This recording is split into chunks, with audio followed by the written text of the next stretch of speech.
योग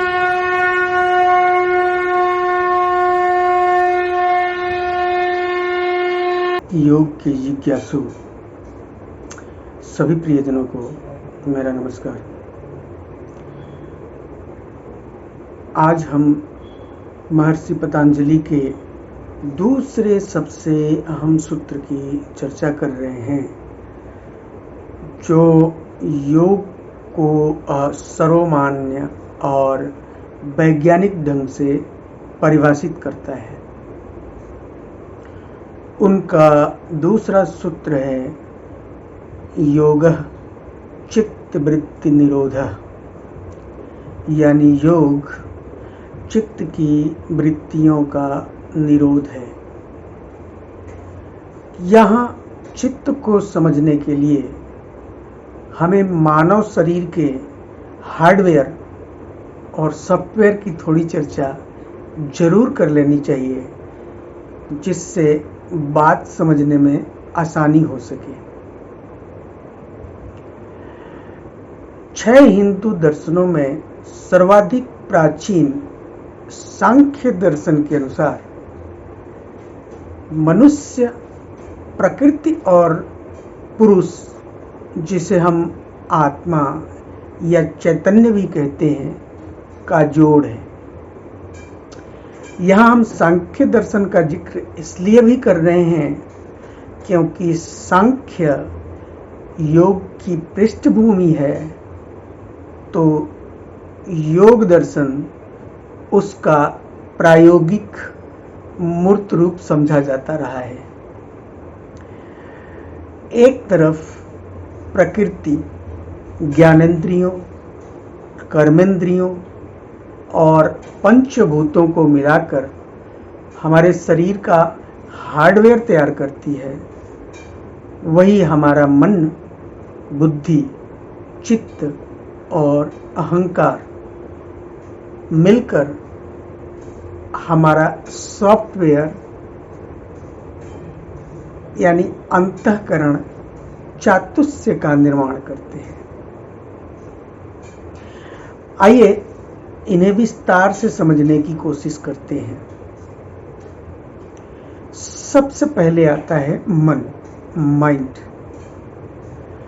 जो कुछ भी हम इच्छा करते हैं, विचारते हैं, कल्पना करते हैं और किसी भी बाहरी क्रिया प्रतिक्रिया से, जैसे कि भय, आकर्षण अथवा क्रोध के वशीभूत होते हैं, यह सब मन के तल पर होता है। मन आपके इंद्रियों को कर्म के लिए उद्धृत भी करता है और इसलिए मन को 11वीं इंद्री भी कहा जाता है। मन इतना चंचल है कि वह जागृत और सुषुप्त दोनों ही अवस्थाओं में सक्रिय रहता है। मन एकांगी है क्योंकि एक समय में वह एक ही समय के बारे में, एक ही विषय के बारे में विचार कर सकता है, सोच सकता है। दूसरा है बुद्धि, इंटेलेक्ट। बुद्धि का काम है निर्णय लेना।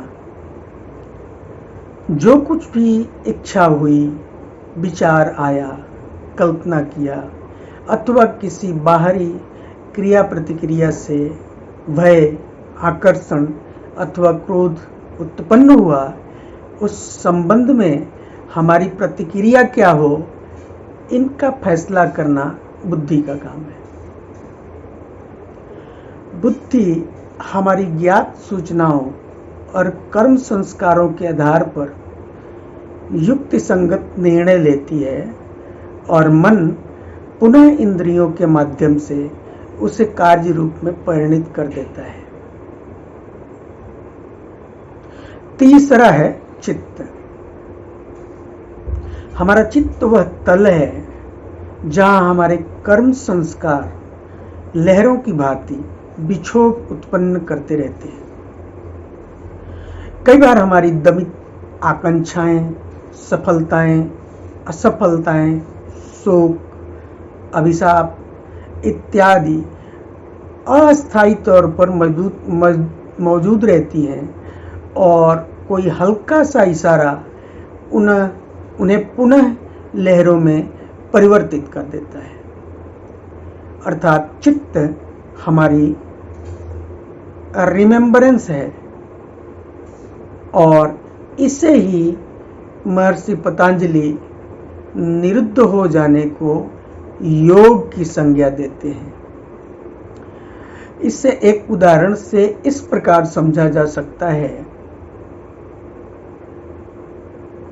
जैसे एक सरोवर का जल जब पूरी तरह शांत और साफ होता है तो उससे होते हुए उसके धरातल को आर पार देखना संभव होता है। किंतु यदि हम लगातार उसमें कंकड़ फेंककर लहरें पैदा करते रहें तो फिर उसमें आर पार देखना असंभव हो जाता है। चौथा है अहंकार।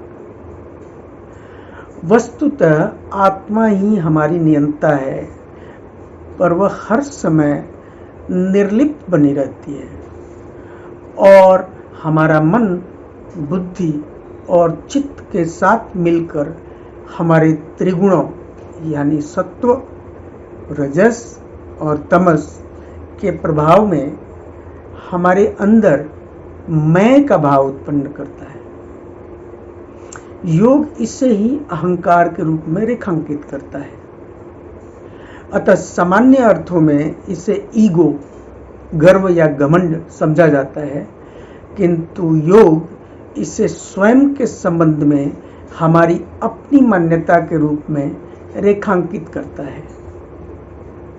जैसे किसान, डॉक्टर, इंजीनियर, सरपंच, विधायक, मुख्यमंत्री, प्रधानमंत्री इत्यादि के रूप में हमारी एक अलग पहचान अहंकार का ही विस्तारित रूप है। यदि आप गौर से देखेंगे तो पाएंगे कि हमारे हर एक इच्छा का संबंध हमारे अहंकार से है। जैसे एक नितांत गरीब आदमी की एक इच्छाएं और आकांक्षाएं एक किसान से अलग होती हैं, उसी प्रकार एक डॉक्टर की किसान से भिन्न होती है इत्यादि।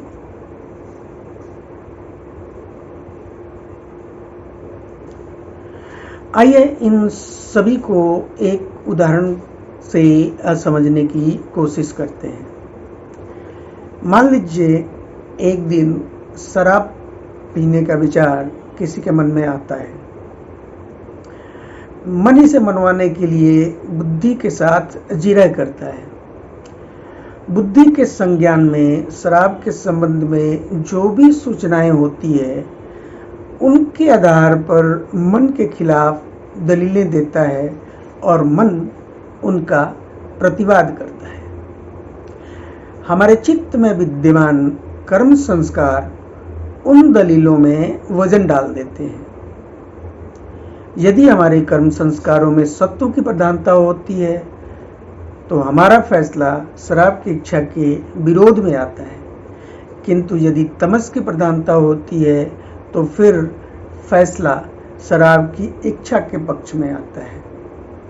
इसी प्रकार मन बहुधा अपनी दलीलें मनवाने में कामयाब होता रहता है तो बुद्धि अपनी धार खोने लगता है और एक दिन मन की इच्छाओं के आगे समर्पण कर देता है।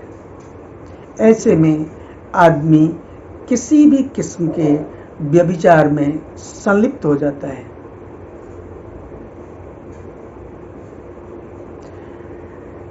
ये सब प्रकार से हमारी चित्त की वृत्तियों को पुनः नवीकृत करते जाते हैं। जैसे जैसे हमारे चित्त में सत्व की प्रधानता बढ़ती जाती है, वैसे वैसे हम सत्कर्मों की ओर प्रवृत्त होते जाते हैं।